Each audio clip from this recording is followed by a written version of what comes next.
A tchutchuca do Centrão estava surtando ontem. Eu vou falar sobre isso aqui porque algumas cenas ontem chamaram muita atenção envolvendo o Bolsonaro e reações dele durante o dia.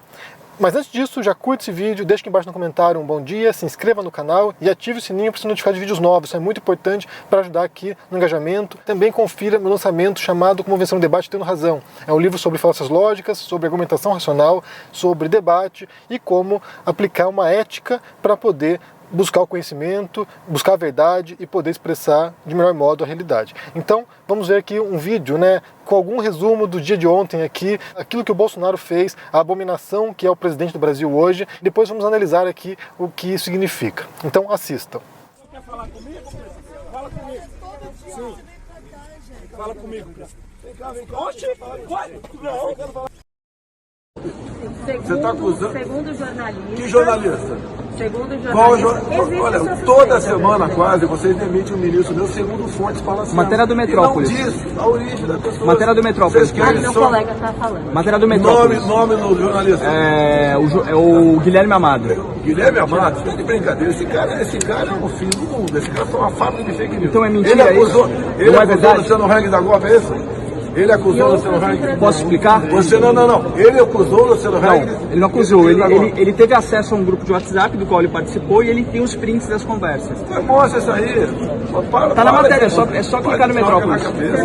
Olha, você acha que o Marcos Pontes seria ministro do Lula? Não Você sei. acha que não sabe? Deixa eu ter. Não sei. Seja, Não tem que emitir opinião. Ninguém bota a mão em mim aqui. Ninguém bota a mão em mim. Então ajuda aí o pessoal que malha. Tá? Isso foi 4%, presidente. Hã? 11 para 4. Não, 11 para 0. Não tem da piroide não. Fica aí, fica na tua aí, tá? 11 para 0. Estou lendo na minha frente aqui. Também os complementos alimentares, nutrição esportiva, de 12 para 0. Tá? O que passou de 11 para 4 é lactalbumina. Eu perguntei alguma coisa para vocês?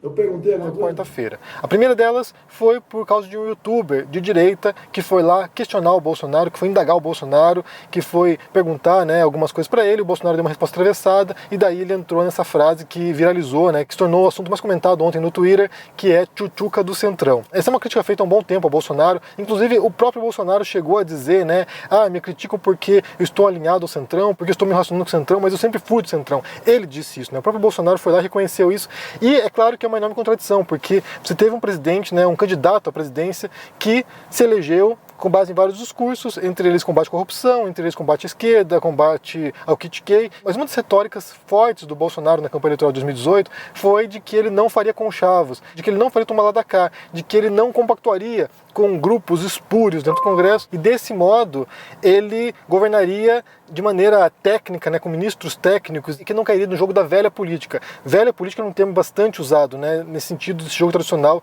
da política brasileira institucional. E é claro que isso era ridículo, que ele falasse isso era ridículo porque nós sabíamos que o Bolsonaro fazia parte desse jogo, que ele obviamente compactuaria com esse jogo porque é o modo como a política é feita. Não apenas o tomar lá da cá, mas o lance da negociação, que é preciso atravessar linhas partidárias, que é preciso que você dialogue com os diferentes, que você dialogue inclusive com a oposição política para poder governar. Então a gente sabia que isso era uma promessa vazia. E daí é claro que quando ele se torna presidente, a realidade impera e ele passa a compactuar com esses piores grupos aí da política brasileira que representam o Centrão, que compõem o Centrão. É evidente que a crítica vem da esquerda, porque era um movimento óbvio, mas também passa a vir de grupos da direita. Então você tem certos núcleos direitistas que passaram a criticar também essa aproximação com o Centrão. Inclusive está vindo da própria direita bolsonarista em alguns momentos que depois recuaram. Então, ao ser confrontado com isso, o Bolsonaro reage de maneira agressiva. Ele tenta tirar o celular do youtuber, ele vai lá, entra num confronto ali, entra no embate, roubar o celular, como o pessoal tirou sarro aí, tenta roubar o celular do youtuber e depois, que passa a comoção, ele vai lá e tenta explicar para esse youtuber por que ele compactua com o Centrão. E a explicação é vazia, porque a explicação basicamente é de que ele tem que fazer isso porque é o jogo necessário, o que a gente dizia já em 2018. Isso no momento é quando ele é questionado sobre a reportagem publicada no portal Metrópolis de ontem, e que saiu já a segunda parte, que tem a ver com empresários bolsonaristas no WhatsApp discutindo a possibilidade de um golpe de Estado caso o Lula seja eleito. E aí esses empresários reforçam, sabe, o apoio a um golpe de Estado para que o Bolsonaro continue no poder. E daí ele questiona sobre isso e ele dá uma resposta atravessada, né? Ele diz que não sabe, o que parece um pouco surreal, parece um pouco insólito que ele não saiba, porque foi um tema muito debatido ontem também. Então ele tira o corpo fora e dá ali uma patada num assessor ali, alguém perto dele que tenta, sabe, tocar nele para que ele se acalme, e aí ele fica bem nervosinho, que é um padrão habitual do Bolsonaro também, reproduzindo em grandes elementos aqui. A gente pode pensar, né, uma cena bem clássica da ditadura militar com o general Newton Cruz, que foi confrontado por um jornalista e ele tenta, sabe, prender o jornalista. Ele fica bem nervoso lá. Eu vou pôr a cena para vocês aqui porque vale recapitular aí como era com a ditadura, né, como eram com os militares. Deixa eu falar. Pode falar, general. Pode falar. Então cala a boca. Brasília, pacata e ordeira. Brasília, desliga essa droga, então. Como repórter da Rádio Planalto, eu me sinto honrado de dar um empurrão pro general. Deixa eu falar. E a terceira cena correndo na live do Bolsonaro, e aí ele está falando sobre isenção de impostos ou redução de impostos para produtos para marombeiros, e aí um assessor vai tentar corrigi-lo e ele dá umas patadas no assessor. Isso pode mostrar pra gente como o Bolsonaro está descompensado, né? Ele sempre foi esse cara impetuoso, ele sempre foi esse cara grosseiro, né? Grotesco, inclusive. Ele sempre foi essa figura, basta pensar em cenas antigas aí com jornalistas, né? Batendo boca com jornalista, xingando jornalista, batendo boca com outros parlamentares. Sempre foi esse sujeito tosco, grosseiro, sempre foi esse sujeito ofensivo, e aí ele retorna a esse padrão, ele retorna a esse modelo, porque é um modelo do macho escroto que seduz parte do eleitorado. É a mitada do Bolsonaro. É o Bolsonaro sendo o cara que põe a ordem no barraco. É o cara que vai lá e dá a patada, dá a canelada, como ele diz. E aí é claro que esse é um modelo que fala com uma demografia bastante específica, de um certo padrão masculino, que vê no Bolsonaro esse homem forte capaz de arrancar o celular da mão de um seguidor, né, de um youtuber de direita. Muita gente interpretou isso, talvez, com o desespero do Bolsonaro também, que pode ter a ver, né?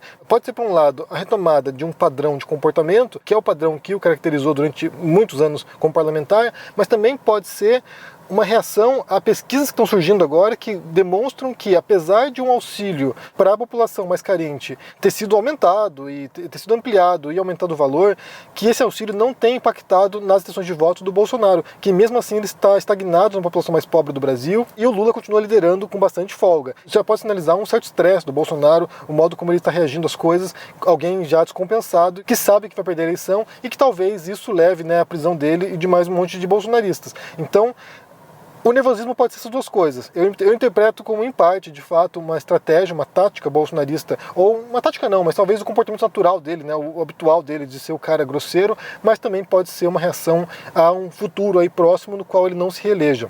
As pesquisas indicam, como eu falei, clara liderança do Lula, algumas recentes até que ele possa vencer no primeiro turno, o que seria também, aquilo que a gente falou já em alguns momentos, um claro sinal de repúdio ao bolsonarismo. O mais importante agora é justamente isso, é demonstrar um repúdio a um projeto, não apenas de governo, mas um projeto moral do Bolsonaro. O Bolsonaro é alguém que traz uma série de pautas perigosíssimas, violentas e que são um retrocesso tremendo. Então é importante que haja um repúdio universal, que as pessoas compreendam a dimensão disso e que demonstrem isso. Já percebo que há uma onda anti-Bolsonaro no Brasil hoje e que pode levar, sim, à saída do poder do Bolsonaro, porque ele não pode se reeleger. Eu acho que o pior dos cenários, o mais calamitoso, o mais catastrófico no país hoje seria que ele continuasse mais 4 anos no poder. Isso seria, sinceramente, sabe, o fundo do fundo do fundo do poço. E aí é evidente que todo eleitor brasileiro tem uma enorme carga de responsabilidade agora para evitar esse cenário catastrófico. Então, só recapitulando, ontem o Bolsonaro surtou, basicamente surtou durante o dia inteiro.